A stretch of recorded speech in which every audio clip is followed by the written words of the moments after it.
Morning everyone. তো আজকে চলে এসেছে আমাদের সেই দিন, যেটা হচ্ছে আমরা দেশ ছেড়ে চলেই যাচ্ছি।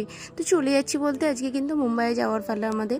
আর এতগুলো ড্রেস আমি পরেছিলাম না, সেগুলো বসে বসে দেখছিলাম। একটা পেটির পুরো ড্রেস আমাদের পরা হয়নি। তো এইখানে আমাকে শাশুড়ি মা একটু আম খাইয়ে দিচ্ছিলো, কারণ আমি ভাত খেয়ে আম খেয়েছিলাম না।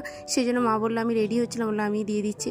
তো আমরা যাই বেরিয়ে পড়েছি। আমাদের বাড়ি থেকে বেরিয়ে এখন আমরা টোটো করে বারাইপুর মার্কেটে চলে আসছি, যেখানে মেজদার দোকানে মেজদা আছে, ওই দোকানে চলে যাবার। ওখান থেকে কিন্তু আমরা ওলা ভাড়া করব, কারণ ওলাটা আমাদের বাড়ি থেকে ডবল রেট দেখাচ্ছিলো, যার কারণে ভাবলাম চলো টোটোই করে একটুকু চলে যাব, কোনো ব্যাপার না। আমার জন্য তো টোটাও এয়ারপোর্ট পৌঁছে দিলে আরও বেটার হতো। যাই হোক, চলো এখন কিন্তু উঠে পড়েছি ওলাতে, আর আমরা একদম সামনাসামনি চলে এসেছি। আর দেখো এদিকে রাস্তাগুলো বারাইপুরের এত ভালো লাগছিলো দেখতে, জাস্ট কী বলবো। তো এখন আমরা কিন্তু এয়ারপোর্টে ঢুকে যাচ্ছি। তো এয়ারপোর্টের সামনে একদম চলে এসেছি, আর এয়ারপোর্টে এখন এন্ট্রিও নিয়ে নিয়েছি। আর এর পুরো ভিডিও অলরেডি আমার চ্যানেলে ছাড়া আছে, তোমরা চ্যানেলটিকে এক্ষুনি সাবস্ক্রাইব করো আর গিয়ে দেখো, অবশ্যই ভালো লাগবে। টাটা, দেখা হচ্ছে নেক্সট ভিডিও।